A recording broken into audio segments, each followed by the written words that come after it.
me how is my life? Well, I always lived on the fast lane. I mean, my life was never. If for a while things became calm in my life, I felt there was something wrong.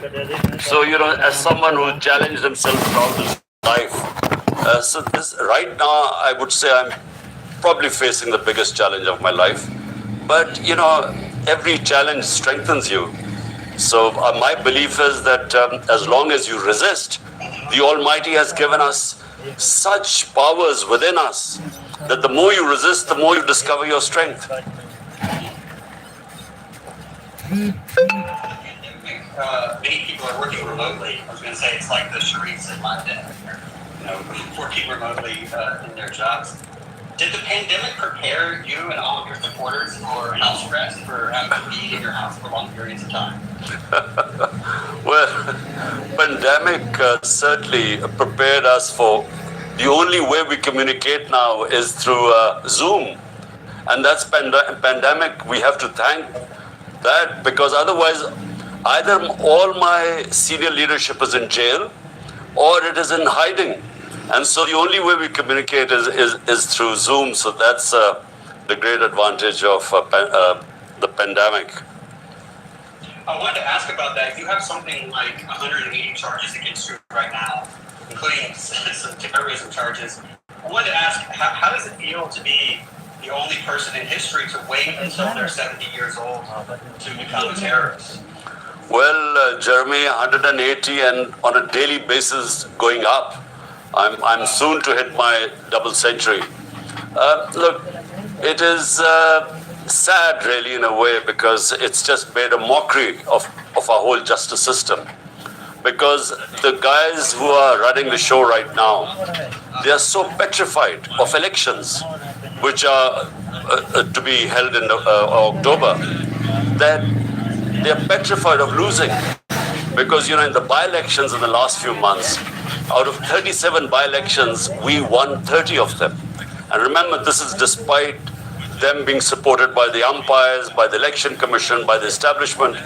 And so the only way they want to now allow the elections to take place is that I should be in jail or I should be disqualified. Because, they do not want me in the election race. And hence these cases and hence this crackdown on my entire party where, thousands are in jail and either they're underground or they're in jail. It does seem like anyone who interviews you is charged with terrorism. I guess the question is, am I a terrorist now for talking to you, like for interviewing you in this way? Am I allowed to come to Pakistan at some point? It does seem like. Well, Jeremy, right now, if you're a journalist and you talk about me positively, you will be in trouble. 4 of our top journalists, 4 have left the country. One is on this panel right now, Mohit Pirzada. But then one of our best last year, he was slapped with sedition cases and so on, and he had to leave the country. And then he was murdered in Kenya. And I think that's one of the most tragic things that happened because he was our best investigative journalist. Meanwhile, the other outstanding journalist in our country who has the highest viewership on YouTube, he's disappeared for 2 months. So, no one knows. Yeah, Imran, he's disappeared, and his wife and his children, what they must be going through right now. When you don't know where they are. If you know they're in prison, at least you know where they are. But when they disappear, I think people go through the worst nightmare as his family is going through.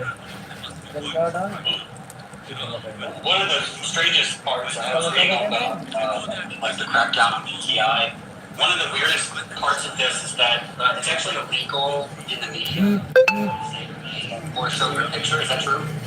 Well, they've been threatened. The media houses and the top anchors were all called in a meeting.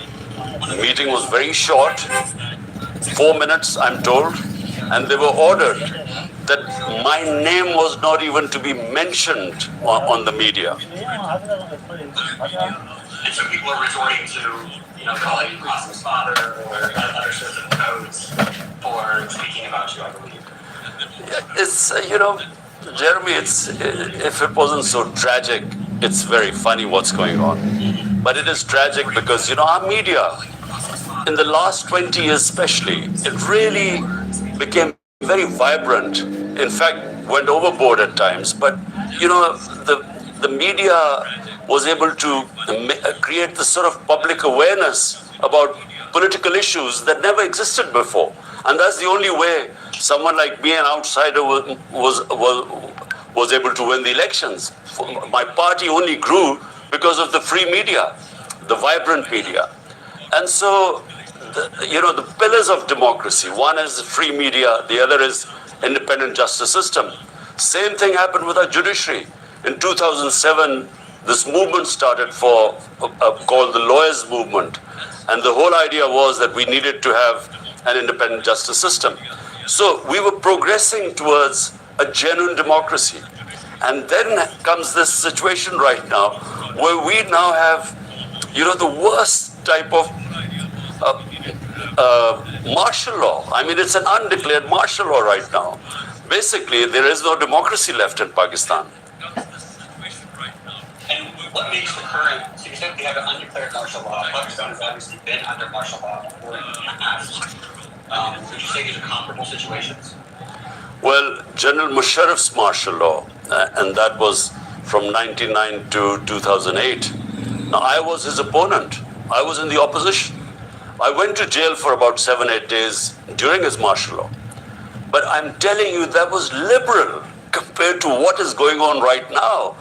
I mean, this is, I feel as if it's like, what people must have felt in Stalin's Soviet Union or Nazi Germany. I mean, people get picked up in the middle of the night. If they're not there, their relatives get picked up. Their houses get broken. They get robbed. Their businesses are shut. And this is anyone who has anything to do with PTI. I'm not even talking about the senior leadership. And it's happening to the workers. I mean, it's never happened in our country before. Totally, the media is controlled. The judiciary is under extreme pressure. And I must say, some of the judges, despite the pressure, are sort of giving us whatever little relief we get. But I mean, all civil liberties have gone out of the window. Now, talk me through the events of, I believe, May 9th.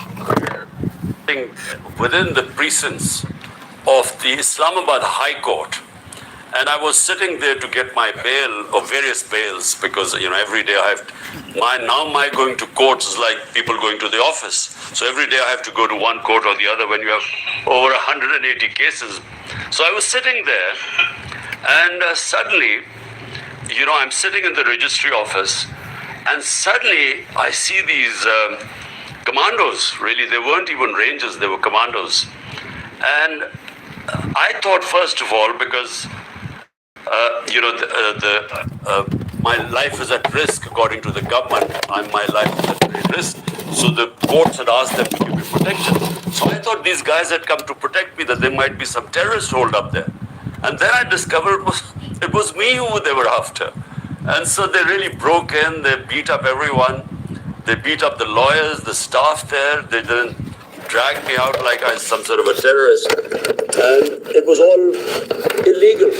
And later declared by the Supreme Court of Pakistan, declared it unconstitutional and illegal, the way they abducted me. And of course, those images, when they went out, it had a reaction. Right. And so 4 days later, you're released from jail because the abduction was deemed illegal. And you found out that during those 4 days, there had been protests, there had been violence. And what was your reaction? Well, when I was asked by the Supreme Court, they told them to bring me to the Supreme Court. So from the prison, I went to Supreme Court. And the first time I discovered that there had been violence was when the Chief Justice asked me, that he said, do you condone this violence? So I had no idea that there had been violence. I expected there would have been protests. But, when I was shot, and about 11 of our people had bullet wounds. One of the bystanders was killed. Even then, there were protests, but there was no violence or there was no arson. So I was quite shocked when I was told by the Supreme Court, and I immediately, of course, condemned it. Because in my 27 years, I've always urged my party always to remain within the Constitution, our right for peaceful protest, but never violence. So as things unfolded, Jeremy, unfortunately later on, we discovered that these people were embedded within us. And the ones who indulged in arson were not PTI people. They were people who were specially embedded within our ranks, and they are the ones who indulged in violence. And since then, we've been calling for an independent investigation, but we're not getting it. Because we can prove, if there was an independent investigation, we can prove that these guys were not part of our party, because our party had never believed in violence. But unfortunately, that was used as a pretext. We feel it was pre-planned, the whole thing. Within 48 hours, 10,000 of our followers were put in prison. This can't happen unless it's pre-planned. You can't just go and pick up 10,000 people. So all this was planned. Senior leadership was put in jail, and the rest just went underground. So it was used as a pretext to dismantle the party. Now, normally, these are the kind of things that would come